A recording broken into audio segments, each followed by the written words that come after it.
Good morning, everyone. Are we all in?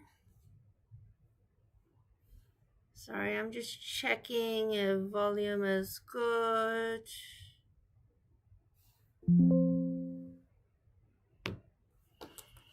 Checking my annotations. Okay, welcome back to week 7.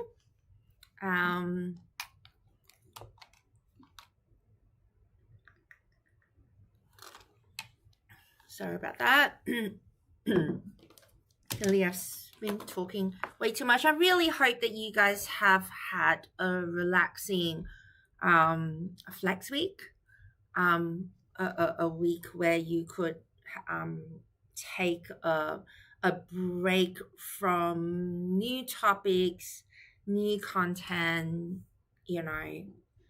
and be able to really hone into what you have already learned. Unfortunately, I didn't get through international trade. I will start by doing a quick recap of what I've talked about in international trade and then move on from there because I really need to try and finish Monopoly with you guys. Unfortunately, I'm a little bit lagging with the online session, but no regrets. I have gone through most things quite slowly and hopefully quite clearly. And as a result of that, I have less of a need for recap because you guys can actually go back to the videos and actually look at them and do your recap, so to speak. Now, but I do want to very quickly talk about what we've done in international trade as the starter to how we're going to move from here. So the last time we talked about international trade, we talked about how it is fundamental to a lot of our happiness and that a lot of our happiness are derived from consuming services that are not produced in our country. And that a lot of these goods we get are not produced in Australia, but Australia also exports a lot of things such as coal, iron ore, education, etc., etc. And we have a lot of international students. We have a really big educational export, but mostly Australia is well known for their natural resources exports like coal and iron ore. Now, we talked about how almost all countries are importing and exporting, all countries, almost being the key word. And the question is whether the government should impose trade policies, example, quotas and tariffs, which we will be looking at today. Can the government help by intervening? We're going to look at whether, and answering the question of whether are trade quotas good or bad? Are tariffs good or bad? We also talked about the domestic price. We talked about how the domestic price is the price you pay in your country to buy a good, and that the world price is the price when you go maybe to eBay to purchase a good, and that is the price for everyone.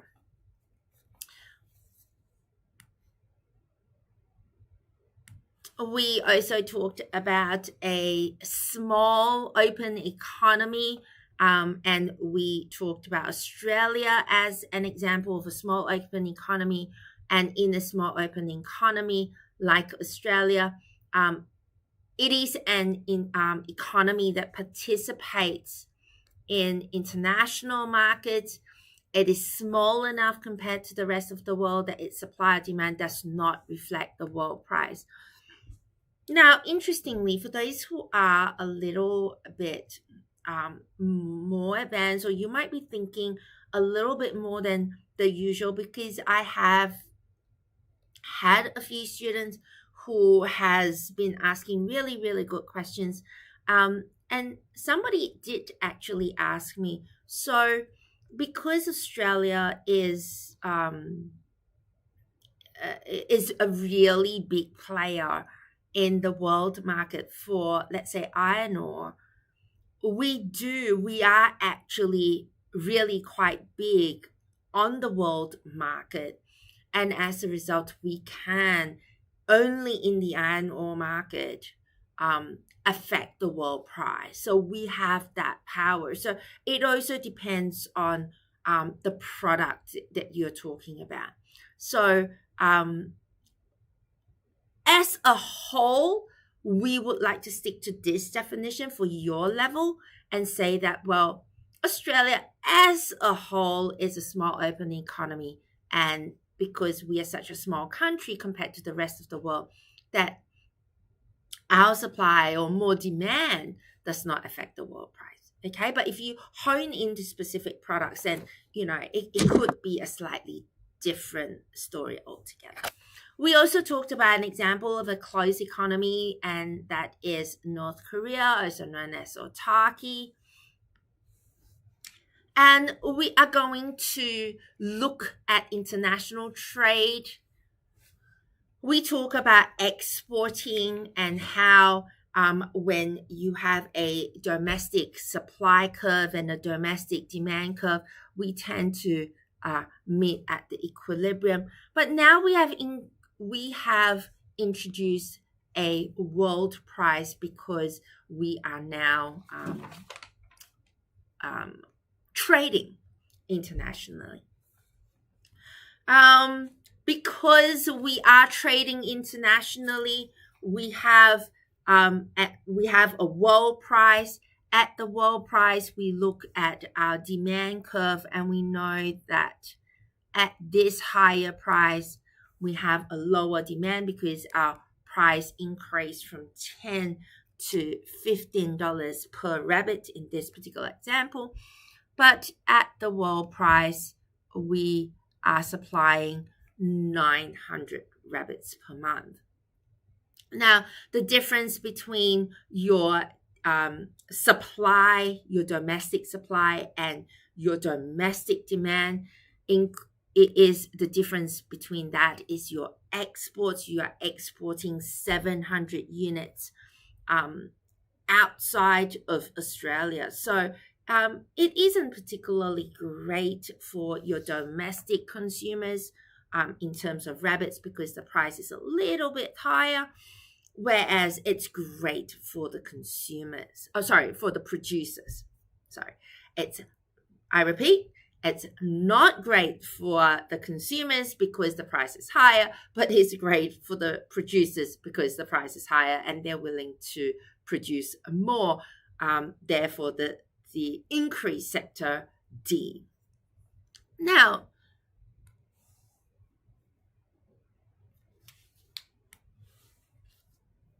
why we generally want countries to open up to trade, we know that it's because there are more products. There are more products generally. We end up with, I know that we talked about deadweight losses before. International trade is the opposite of deadweight loss. It generates gains for society and it increases the amount of total surplus in the economy. And that's why we generally want to open up to trade, because here consumers are happy. Producers are happy because they are now able to produce more and export products to the outside world. So sector D there is your gains from trade. So your gains from trade capture the extra surplus available in an open economy compared to a closed economy. So this gains from trade, which is triangle D, is really, really important because that's your extra surplus.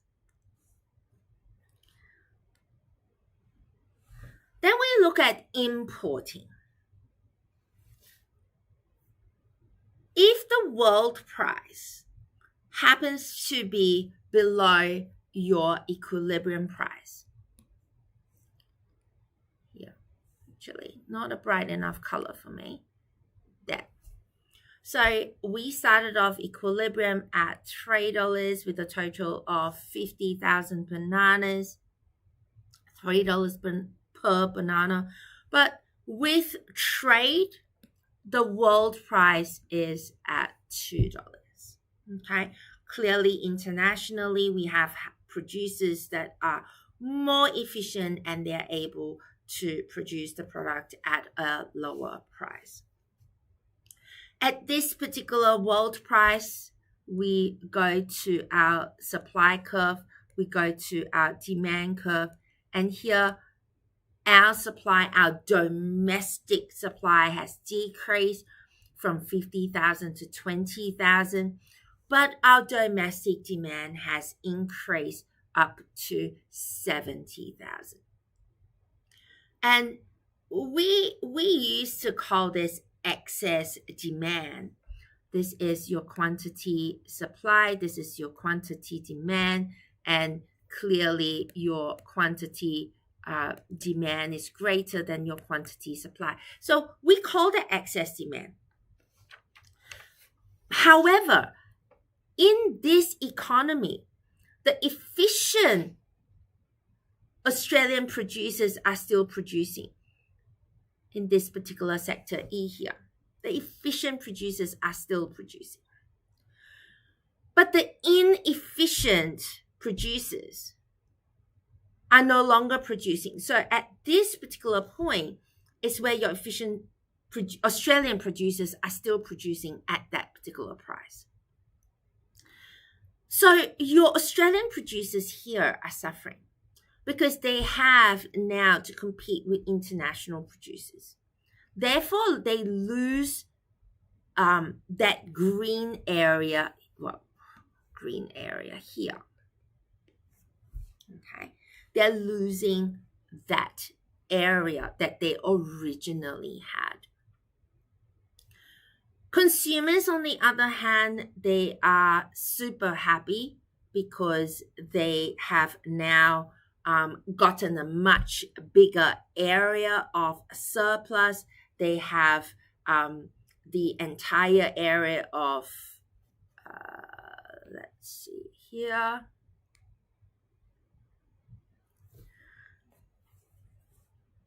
But this section of C and D are fulfilled for our consumers by imports. So, like I said, for exporting, international trade creates a gain for society because it increases the total surplus within the economy. And so here we have gained an extra C and area D.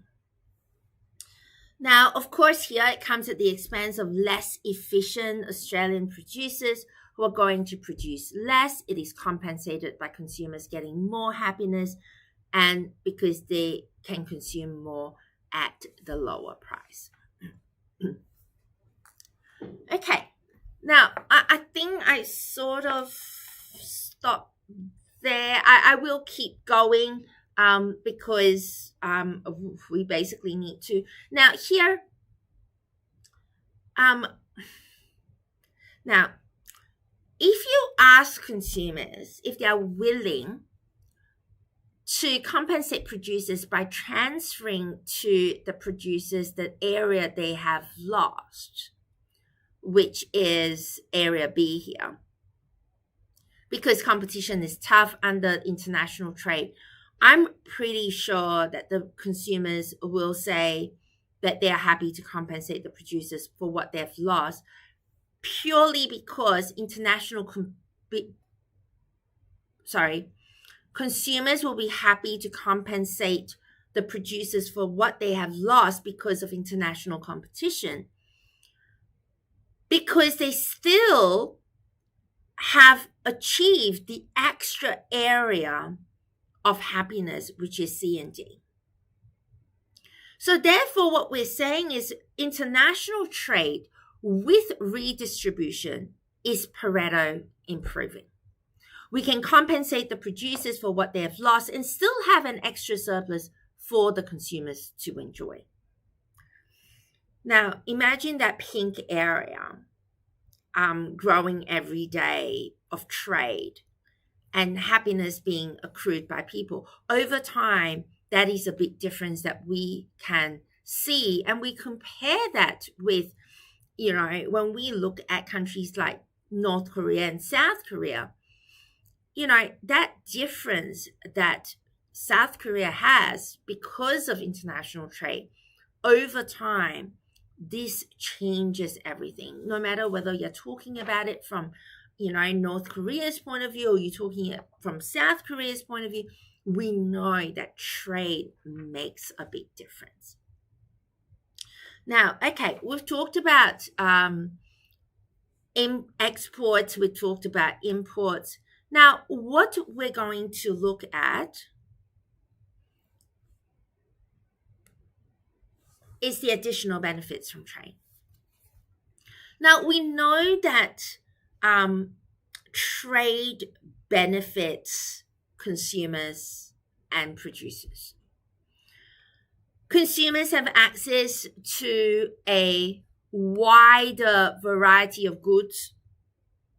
I don't really watch Bollywood movies, but yes, as a result of that, you now have access to Italian soft drinks. You have access to Indian movies. For me, I used to have to go overseas to buy, Japanese, Japanese sauce that my kids love. But now, because of international trade, you can find most of the products that you see overseas here in Australia.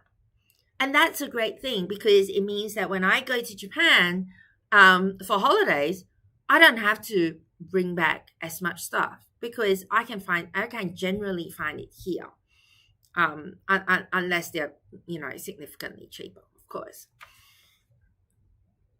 So the wider variety of goods is great for consumers. For producers may be able to take advantage of economies of scale now by selling to a larger market. So we're able to take advantage of economies of scale. We're selling to a bigger market.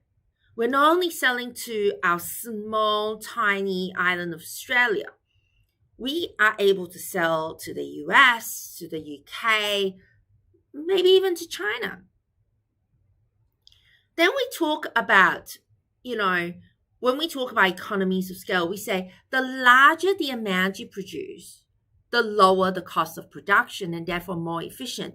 We're going to focus a lot of that on that when we look at the imperfect markets, which I'm hoping that we can start on today, when we talk about monopoly.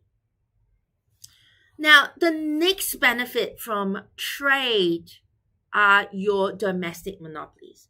Your domestic monopolies or oligopolies might face international competition. It might reduce their market power.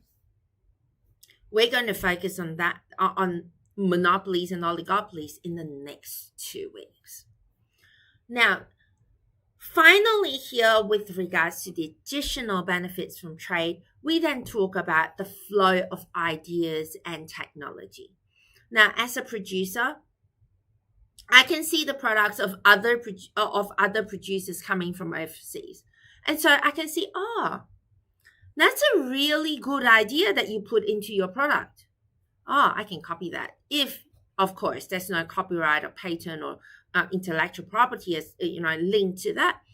But you can see other people's ideas and not have the need to travel overseas to see other people's ideas. And so that flow of ideas and technology becomes a lot faster and easier for producers mainly.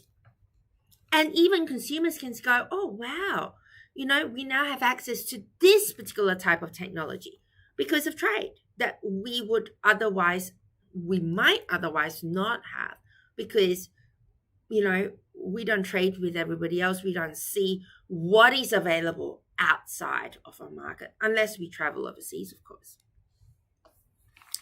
Now, we then talk about, remember earlier I talked about, well, can the government help? Can the government help with, protect the domestic market with a tariff or with a quota? Let's have a look at what these things are. A tariff is a tax. It's a tax on imported goods or services.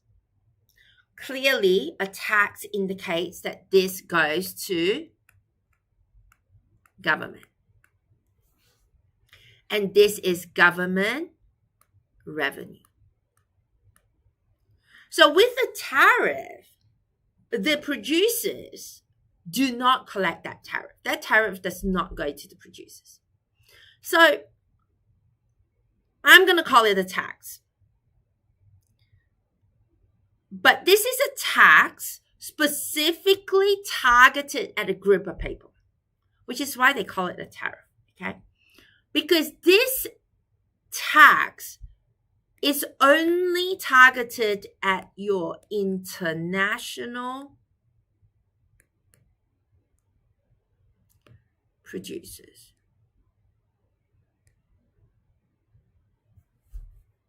Okay? Only your international producers suffer from a tariff. Now, let's have a look at this. Now, we have our world price. This is your world price. And the government, remember I said the government puts a tariff. So the government adds this tariff, and here in this example, it's plus 10. Okay? So the government added a tariff. And this tariff increases the overall price. So the government gains, so with the world price, sorry about that. Why is it not letting me draw? There we go. At the world price,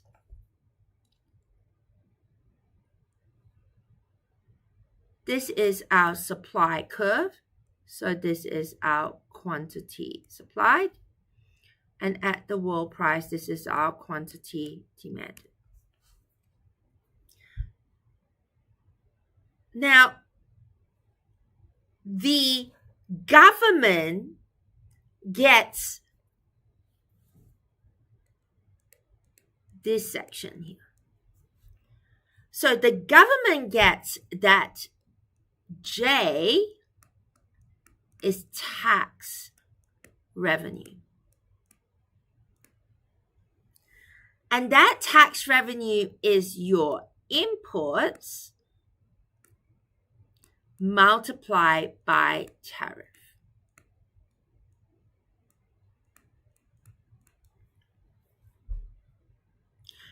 But this is actually a transfer surplus because it was originally something that the consumers have.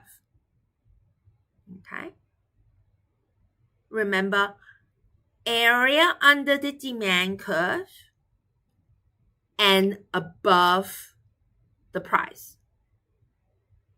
Area under the demand curve and above the price. So we know that consumer surplus grew with the world price because the world price is below this equilibrium price. So originally, we would have, without international trade, we would be trading at this equilibrium point in orange which would have a price higher than 25, and we would be producing somewhere in the middle of 4,000 and 6,000, which I assume will be around 5,000. The world price would give consumers more happiness, therefore increasing their surplus, their consumer surplus.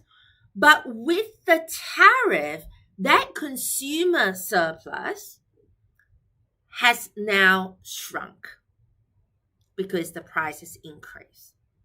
So with the increase of price, the consumers are now consuming less than when without the tariff, and the producers are now producing more with the tariff because the price is now increased. And so J goes to government, and this is a transfer surplus.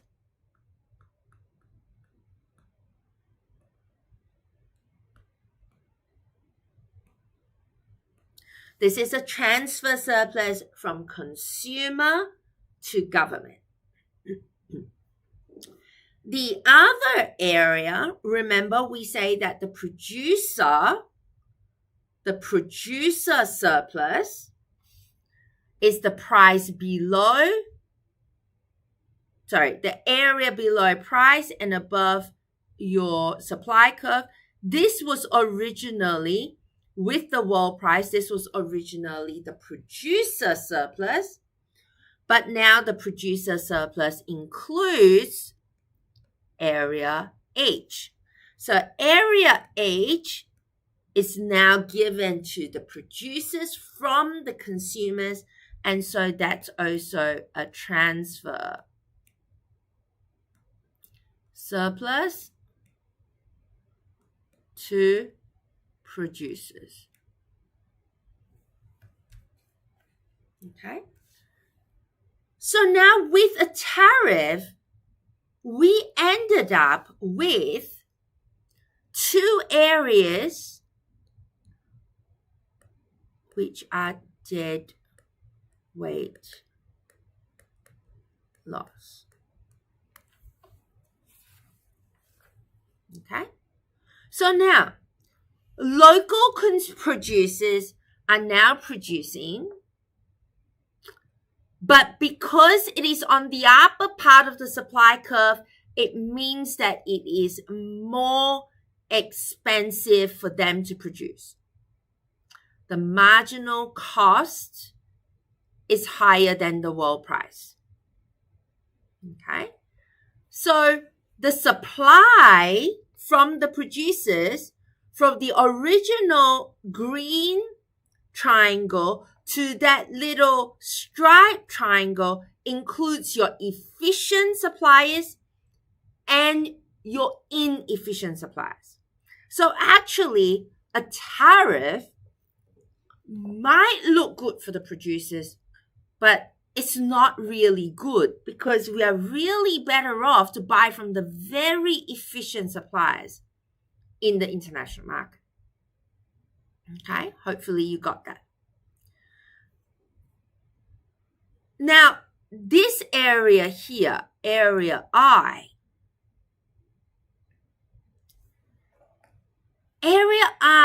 is a deadweight loss because consumers are consuming less. Because the price is now higher, they've decided, it's not really something that I would die in the ditch for. I'm not buying. So you've got those consumers that you have lost. So the government intervened. The government created a tariff with the intention of helping, and I use in inverted commas, helping the producers. But all it does is generated deadweight loss. But you read this in the news all the time, producers crying about international trade and how difficult it is for them to produce. and therefore invoking help from the government. The government helped European farmers a lot at one point in time because they are always crying about how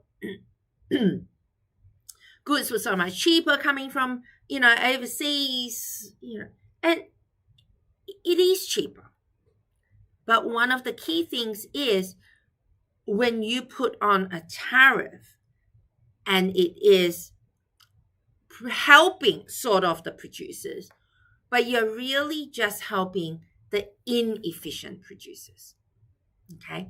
They are producing more, but it is only the inefficient producers that are actually benefiting from that. And it's not generally good for society as a whole because it creates deadweight loss. So because of that, a tariff is not good. And even if you really feel for local producers and you want to support local producers, we can try to find a policy that helps with that rather than putting on a tariff. Consumers would be quite happy to compensate these producers. Producers without the tariff was gaining area H, area I, area J, area K. And so even if you say, let's try to find a Pareto improving transaction, let's say that the consumers are very empathetic towards the producers and say, okay, we will give you area H. So that area was given by the consumers to the producers. The consumers are also very, very generous because we know that the government has an incentive to put on the tariff because they gain a tax revenue. So we say to the government, as a consumer, I will give you area J. So government gets area J. But consumers are still happy because what they do is they get back area I and area K, which otherwise is a deadweight loss. And so we are now able to find a Pareto improving transaction that makes everyone happy. Consumers are happy, producers are happy, the government is happy. And as a result, is the tariff doing anything good? No. A tariff is therefore bad because it creates a deadweight loss. Okay, I've talked about all of that in one slide. Let's move on to input quotas. Input quotas are slightly different from a tariff. A quota is a quantity limit. We are now going to set a figure limit, and that figure limit will then adjust your price. The figure limit is a limit on the amount of goods or services permitted to be imported. Now, we have manipulated with the numbers a bit so that it will look like the tariff scenario because realistically, the mechanism in itself is very similar. Let's start with the domestic supply. The domestic supply at this point, that's your equilibrium. But remember, with domestic supply, we are trading and therefore we look at the world price. The world price is at 15. So our quantity supplied at the world price is 2,000.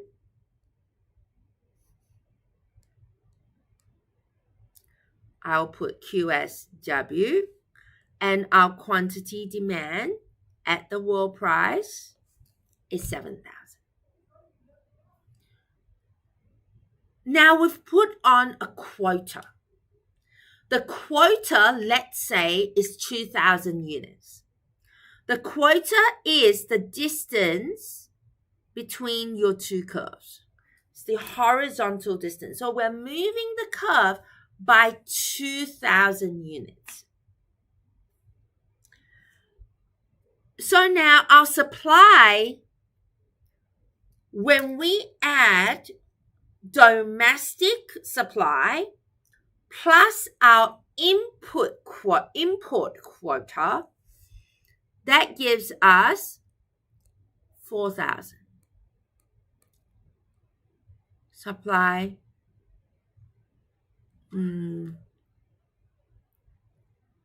with quota. Okay, world price plus quota. Now, this will then effectively increase your price. Because supply and demand is now at this point.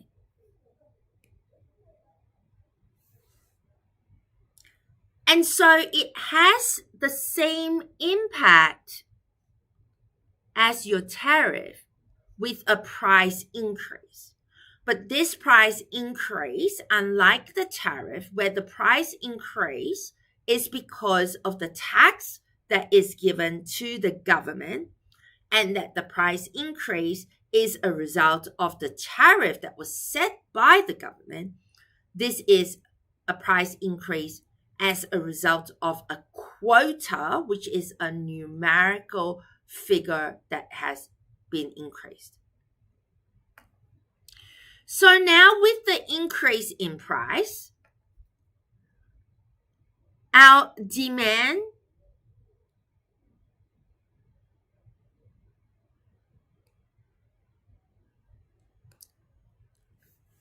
is now at 6,000 from 7,000 because now the price is higher, and as a result we will demand less because the law of demand says when price increase, quantity demanded will decrease because it's more expensive. Some people are not happy to pay that price.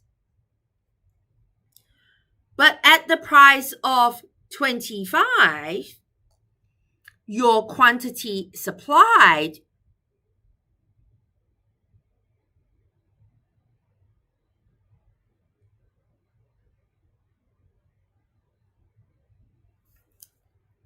is at 4,000, which is set by the market.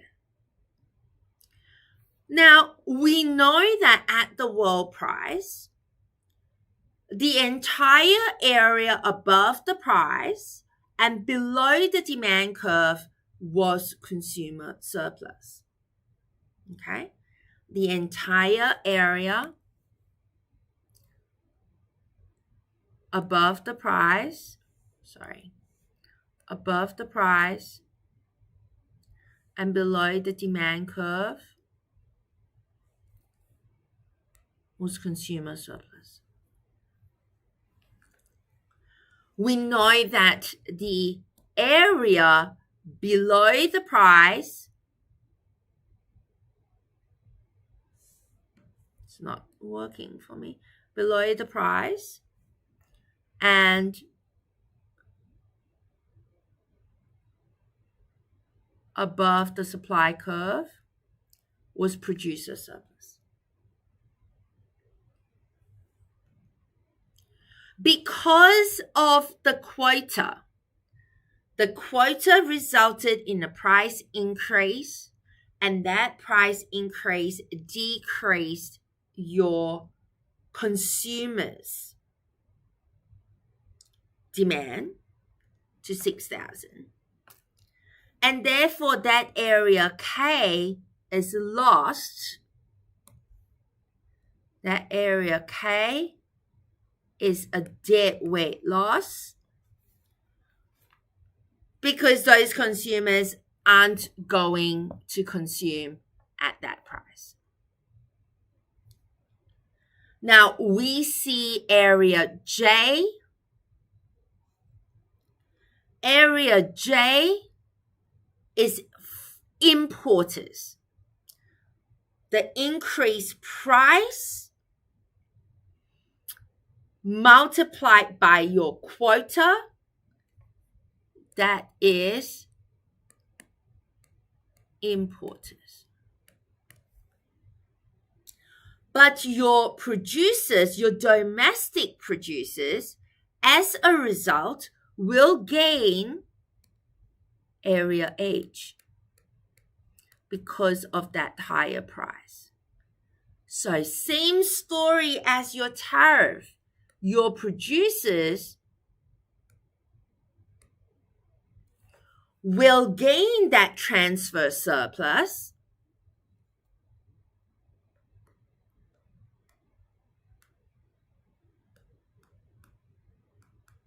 from your consumers. Your importers will gain that transfer surplus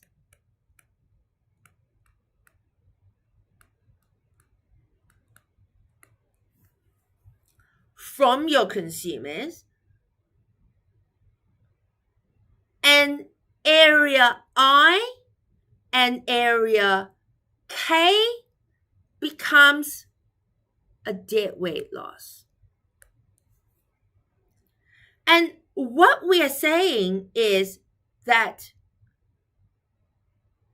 if we put on a quota is similar to a tariff where it's equally bad. You decrease quantity consumed by losing area K, and you introduce inefficient producers to produce in the market who gain that transfer surplus. Of course, you can also lobby the government to get rid of the quota. And what we are saying is if we lobby the government to get rid of the quota, we can still do a Pareto improving transaction by saying, well, okay, the importers, let's keep the producers happy. We will compensate the producers. There's no quota. The price isn't increased. The price is still at the world price. But the consumers will compensate the producers' transfer surplus with the area H, and the consumer surplus the consumers will compensate the importers with that area of their transfer surplus, but the consumers at the world price of 15 will still gain back area I and area K. And as a result of that, that becomes another Pareto improving transaction. Everybody is happy.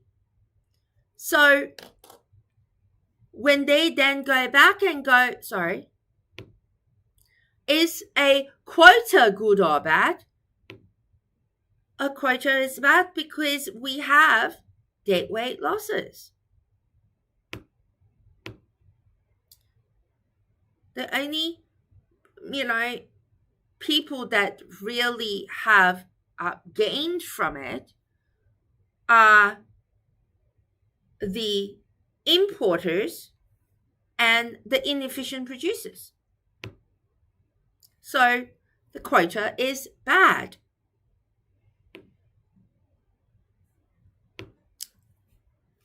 Phew! I have finally finished chapter 6. Yay, I'm celebrating. Now what I am going to do here is I'm going to put up the slides for chapter 7. Thank you, Trent. I can see Trent answering Rob's question. I'll go back and look at that in more detail at the end. Okie dokes. Now, what have we talked about so far.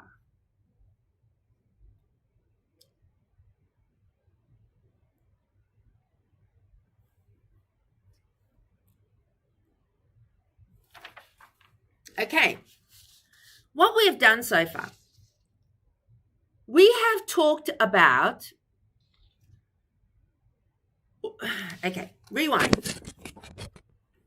So far, we've been telling a story where the market is amazing because we get so many goods and services, and there are large supply chains. People are buying, people are selling, people are innovating, people are creating, people are marketing, all the things that we consume every day, which is basically a result of other people's work. Now, we have so far been talking about perfectly competitive markets.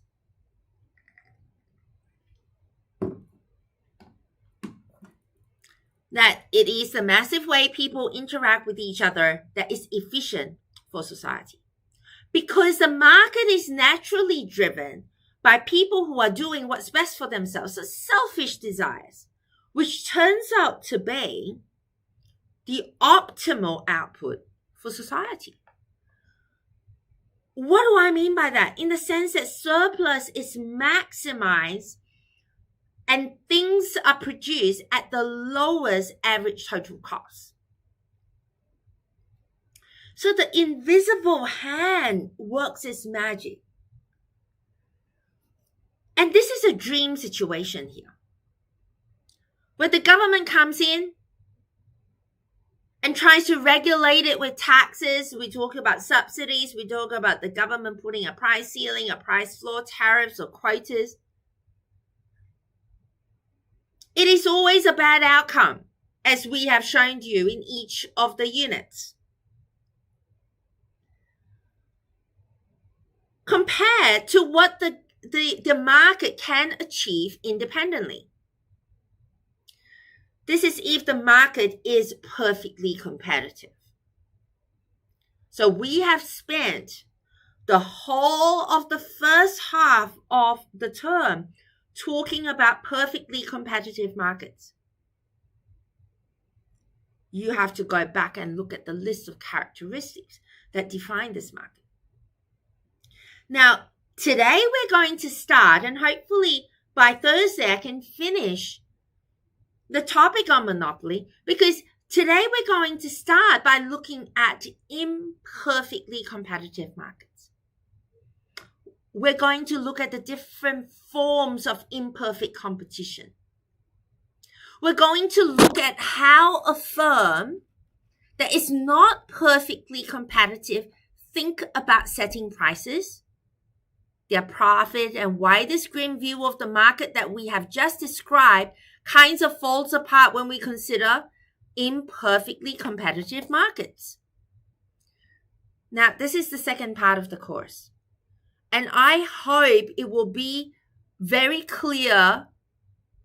It will be clear very soon why it is important to move away from the assumption of perfectly competitive markets, at least in certain cases.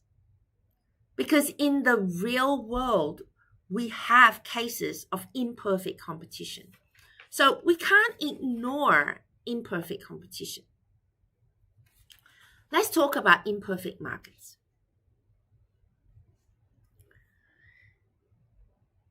Now,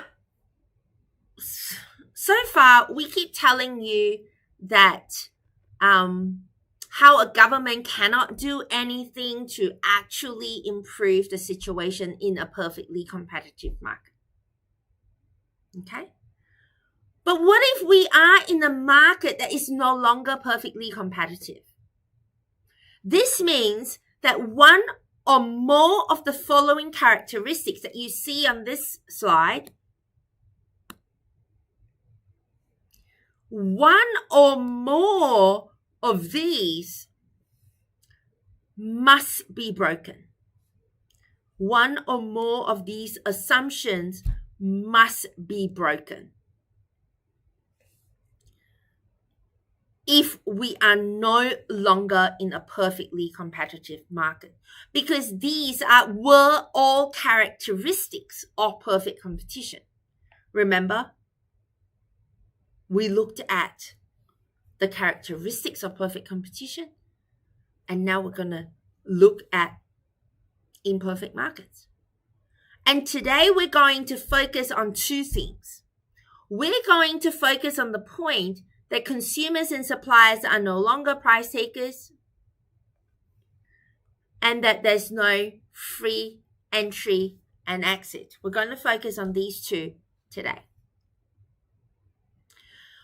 We are going to look at situations where consumers and mostly focus on suppliers are not price takers. Not price takers. If they are not price takers, they must be price makers.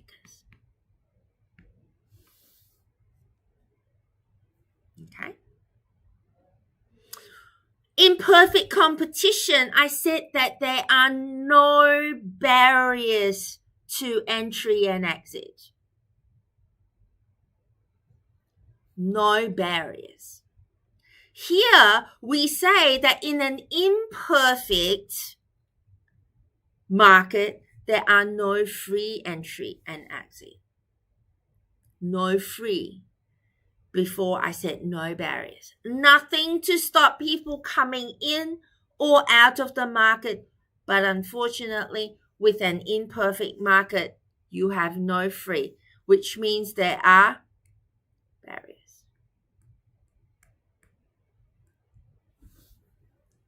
Okay, so I don't want to confuse you, because some of the terminology that I was talking about before seemingly is slightly different, but we're talking about the same thing.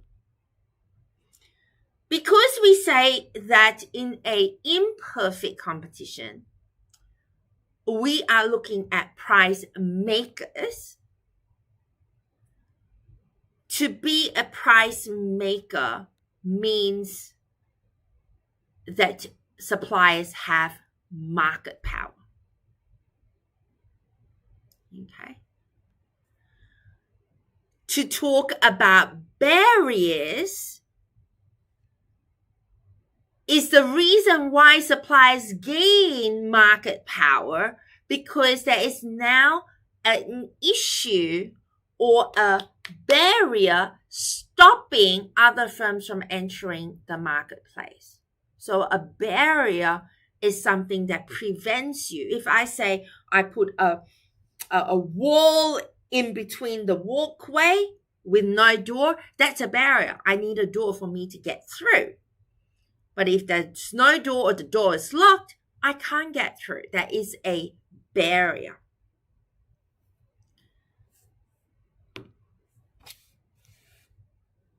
Same slide, I'm just highlighting it. So the key here is that a firm is said to be a price maker if they have ability to set its own prices. A firm has market power if it has the ability to set its own prices. So we can say, as a summary of this slide, that a firm that is a price maker will have market power because they have ability to set their own prices. Okay? I'm hoping that that's clear. If that's not clear, please put it in the chat. Now, you know how much we love graphs. Now, we're going to look at the graph, two demand curves. Okay.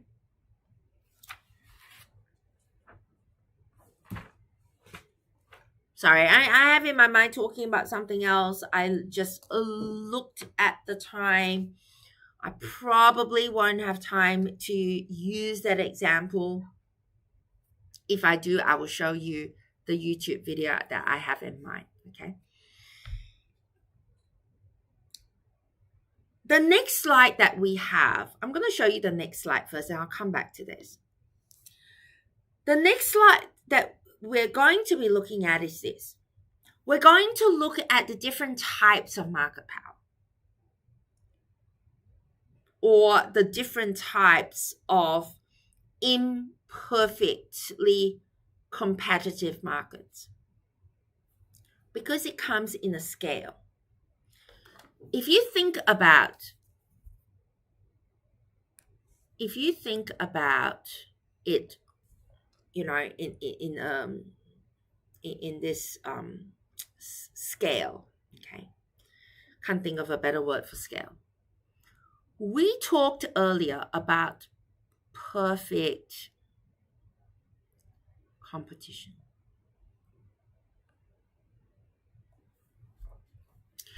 Today we're going to focus on monopoly. But whereabouts are the sliding scales for monopolistic and oligopolistic competition? Is that oligopolistic competition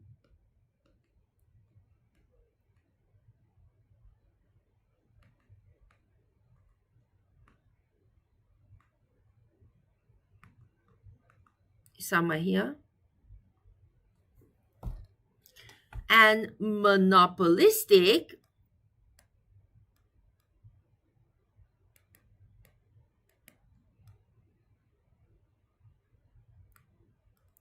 is somewhere there. So why I wrote this out is because a lot of people think, oh, monopolistic sounds similar, so they must be on the other scale. No. Monopolistic competition is probably closer to perfect competition, but more realistic in our world that we live in. Oligopolistic competition is closer to monopoly, but they are a very special one on its own, and we'll look at that next week. Before I talk about these three, I want to look at market power first. Remember this demand curve. This is a demand curve for perfect competition.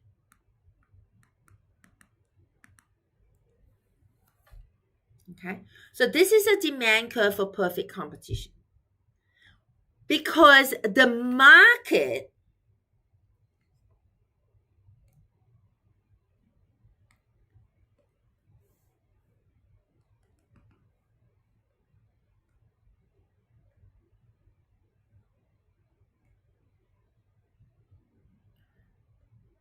would have set a price,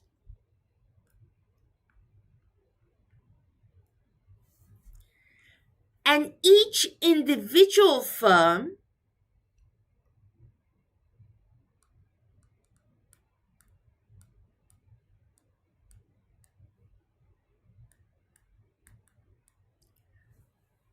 in a perfect competition will have to take that price.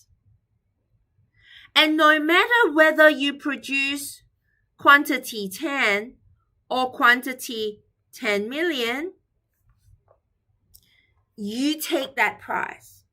You have no market power because of all the characteristics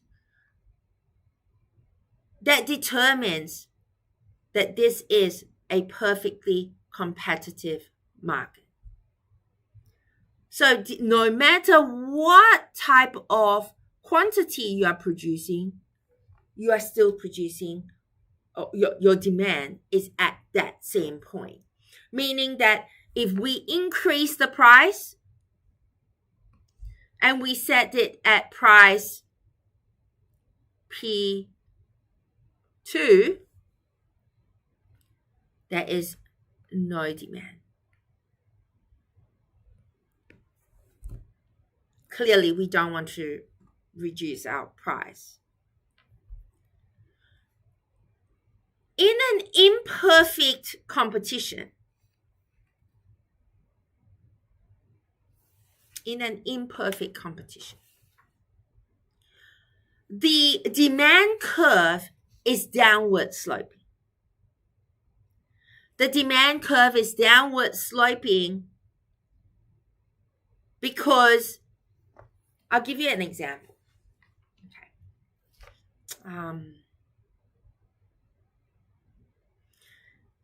Does anybody remember that a few years ago, to be more specific, in October 2022, Elon Musk purchased Twitter.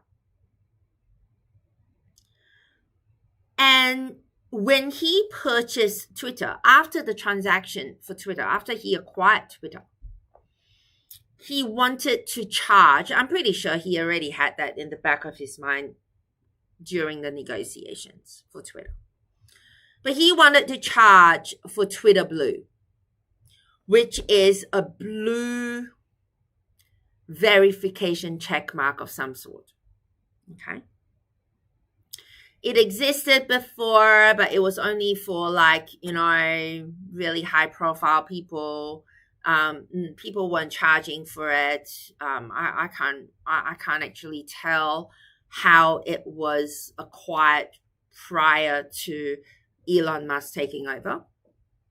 However, the way he set the price was very interesting and very public because he actually used Twitter to set the price. So let's use him as an example here to show you what a price maker can do. Let's say, and this is true, I fact-checked it. Let's say that Elon Musk set a price of $19.99. He went on to Twitter and he said to the public that he is suggesting setting a price of $19.99 per month. Okay, this is not a yearly subscription. This is a monthly subscription to get this verification check mark, to show that, I am who I say I am, or whatever it is. And these are the number of users. Let's say number of users be X. Okay? X number of people were happy to pay $19.99 per month. Unfortunately, there were a lot of chatter on Twitter. And eventually, you can check that for yourself now. Currently, the price for Twitter Blue, Elon Musk had, said, okay, you guys all said it was too high. Fine. I will set it at $8, which is the price currently. Okay.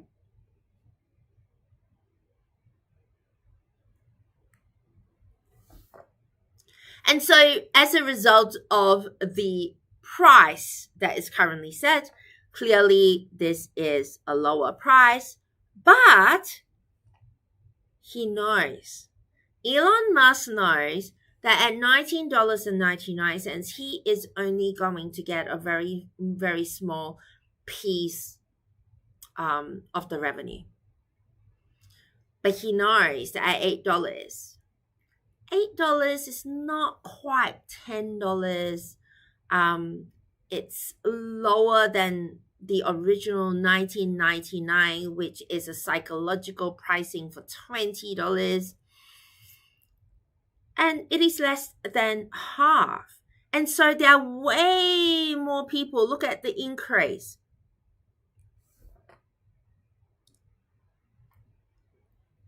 He is telling people on Twitter that he is a price maker because there is no direct substitute to Twitter. And therefore, he had the ability to set the price and still retain the demand or significantly increase it. okay, because he's allowed to way more market. Now, so this is a price maker firm. Then we talk about the different types of market power. So we need to first determine that if you are a monopoly and you have market power, that you can determine the price. You can set it at $20. People can't stop you. But then you have to then determine, well, how many people, how much is my revenue going to be at $20? How much is, my revenue going to be? So your revenue is here at $8 and your revenue is here at $20. And you then decide, is my revenue X multiplied by 1999 greater than Q multiplied by 8?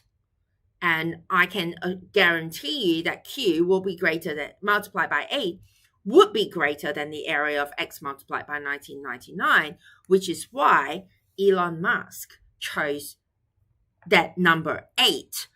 It is not coincidence. It is not because the market coerced him to do so. He was happy to do so, but he was just making a point on Twitter, showing off or whatever you want to call it. Now, we are now going to talk about a monopoly. Mono means one. In a monopoly, we only have one firm in the market. Now, I don't know if you guys have, now about 7 years ago, around about 7 years ago, Mark Zuckerberg was placed in front of Congress and interviewed by Lindsey Graham, a senator. You can fact check this. You can go on YouTube and look at the video. There is a video of the interview between Lindsey Graham and Mark Zuckerberg, and talking about trying to get Mark Zuckerberg to admit that Facebook is a monopoly, which he didn't really want to do so. Now, but in a monopoly, which is what I was trying to use before, in a monopoly, this is at your individual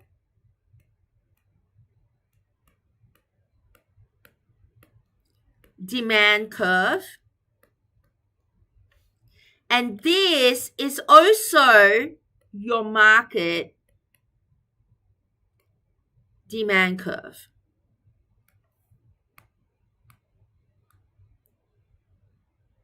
For a monopoly. So in a monopoly, we're saying that your individual demand curve is equal to your market demand curve because there's only one firm. Okay?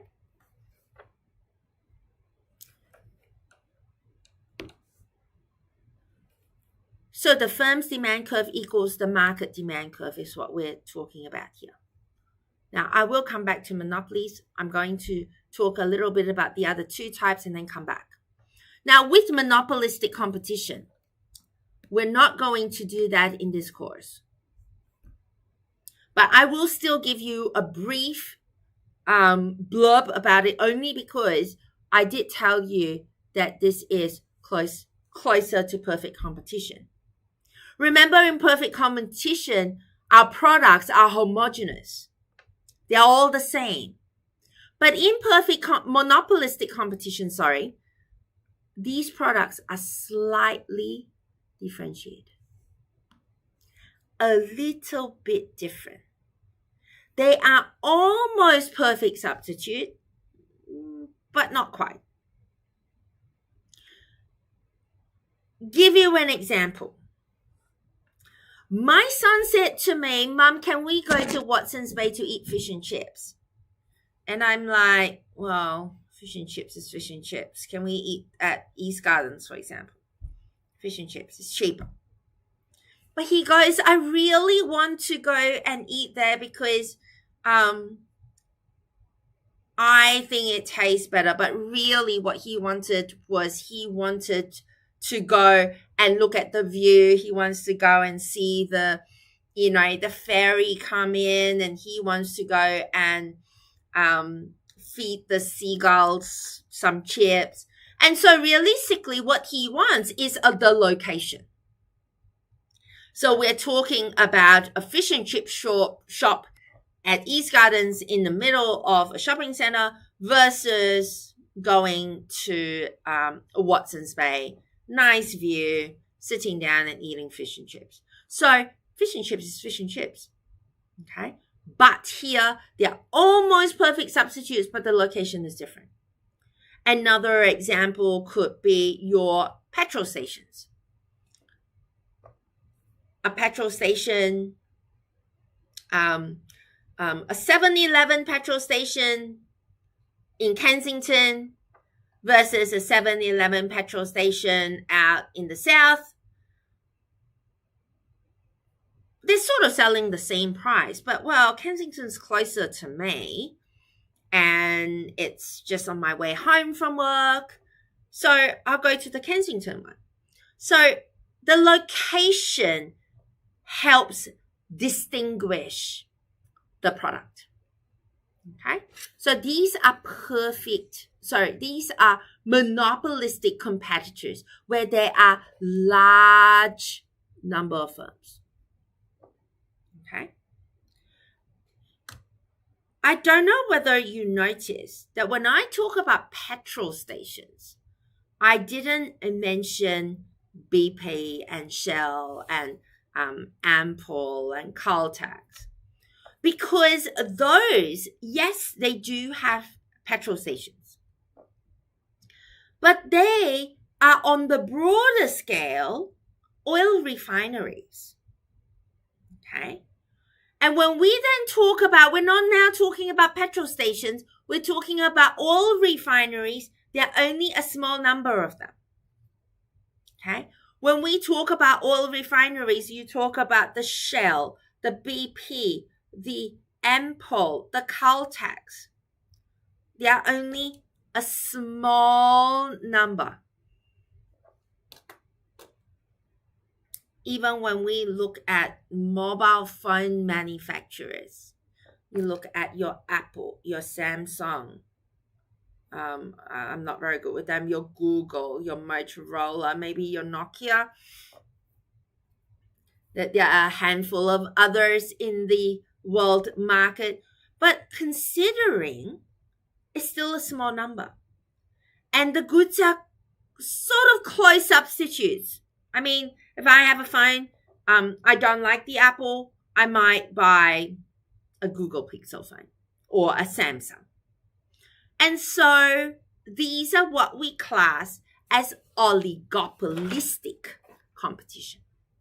Okay, airlines are another example. You might have 2, 3 airlines in the country, depending on how big the country is. But your difference between the Qantas and your Cathay Pacific and your Air New Zealand and your Qatar Airways or your Emirates, there's only a limited list of them. They're not that many if you look at the world stage. And they're all selling sort of close substitutes. I'm flying Sydney, Japan. There are only, there are only these number of airlines that I can consider flying from Sydney to Japan. And the flying process is the same good that I'm looking for.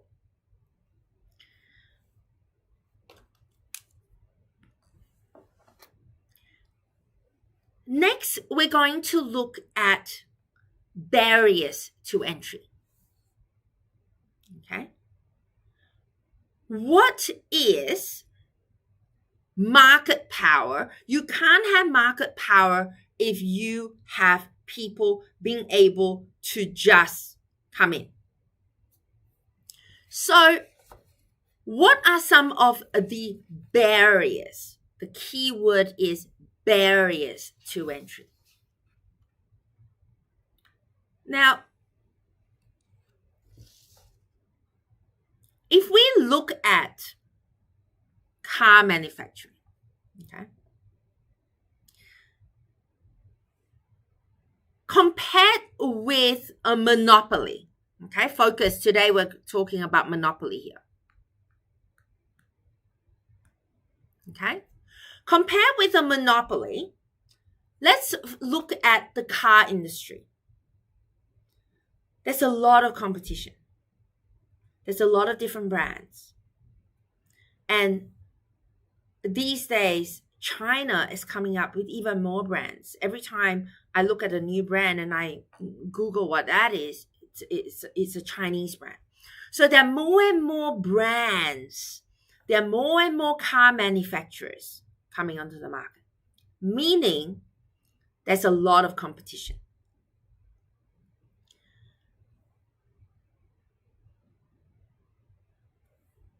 And that competition push new firms is what increases competition. Okay? I'm going to repeat this just in case I wasn't clear. I talked about a lot of competition. I talked about a lot of new car manufacturers coming onto the car manufacturing market space. The push for new firms, it's what increases competition, increases the competitiveness of the market. But in certain markets, entry doesn't happen quite as easily. Why? Economists say that when markets do not have easy entry, there are barriers to entry. Okay? These barriers are blocking the firms from entering the market. Blocking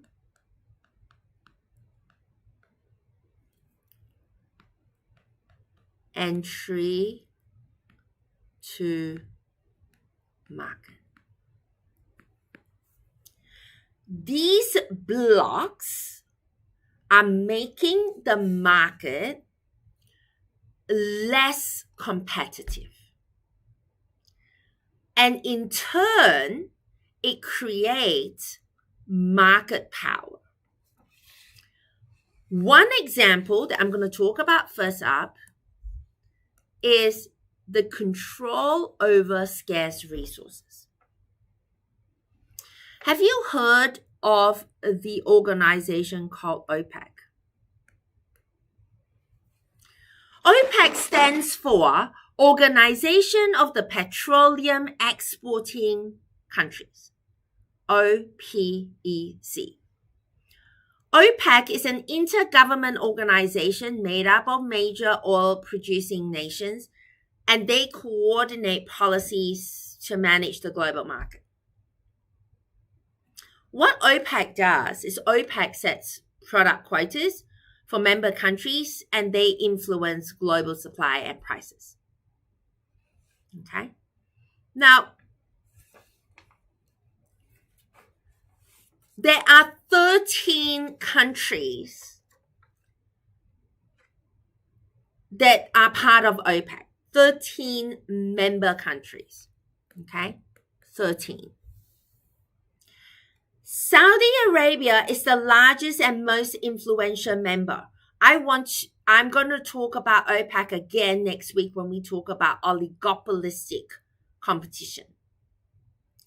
And the reason why I tell you Saudi Arabia is the largest and most influential member, I will talk more about that next week.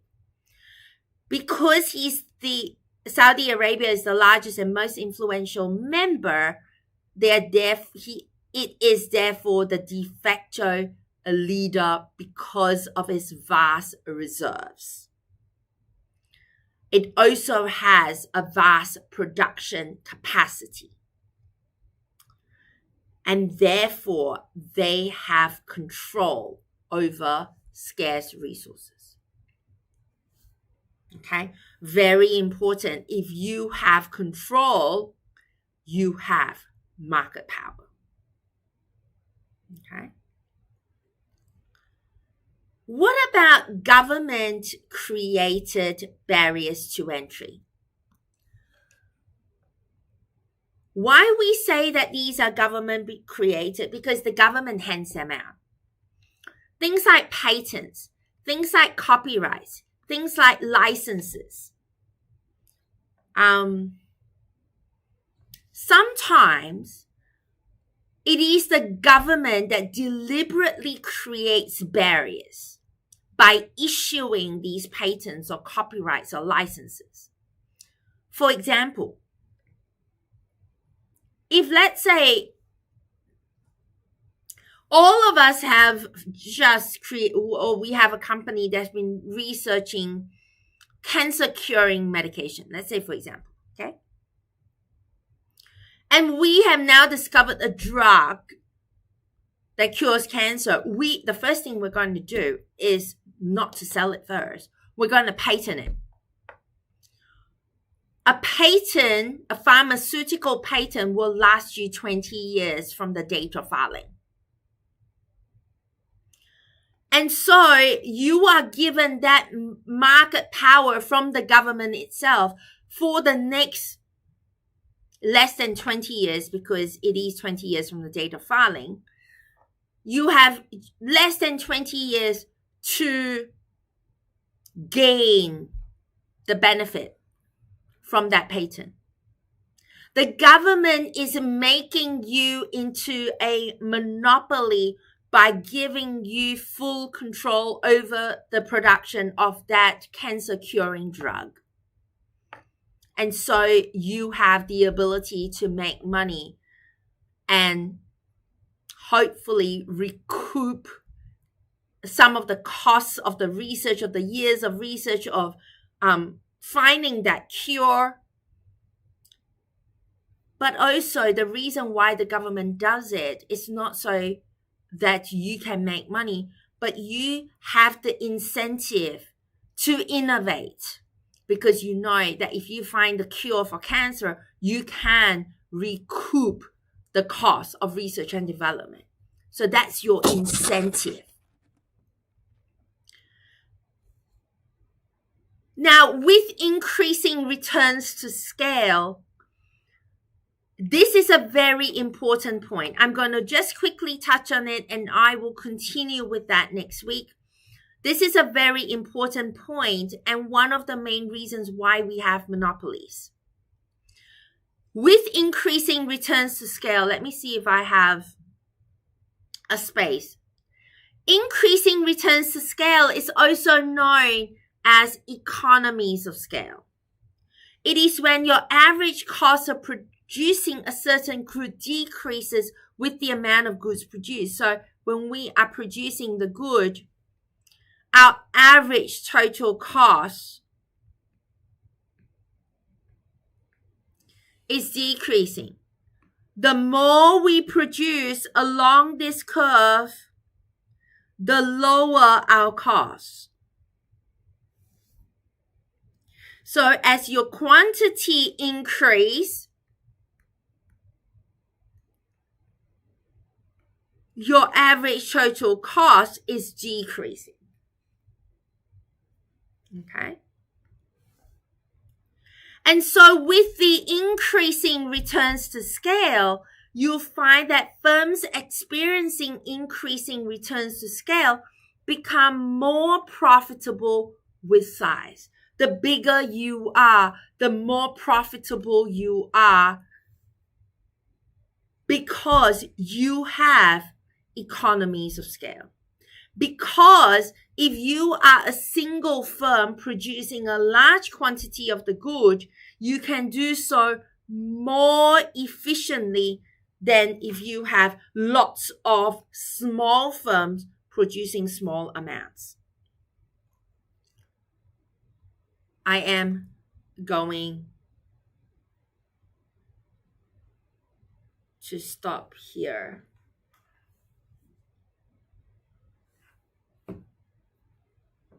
On Thursday, I will continue with increasing returns to scale. I will go back and talk about what network economies are. and I will explain to you what a natural monopoly is. Thank you, everyone, for today. Just as something for you to think about, go and think about examples of a monopoly. And you saw the word natural monopoly. Have a think about what is a natural monopoly. Thank you, everyone. I'll have a quick look at the chat before I go.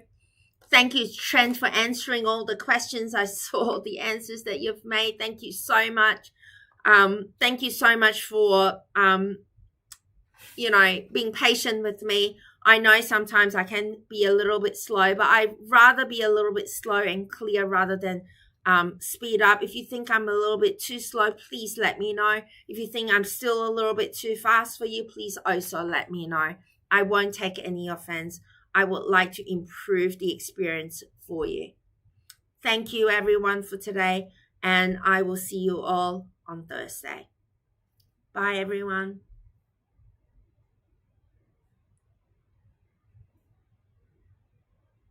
Bye, guys.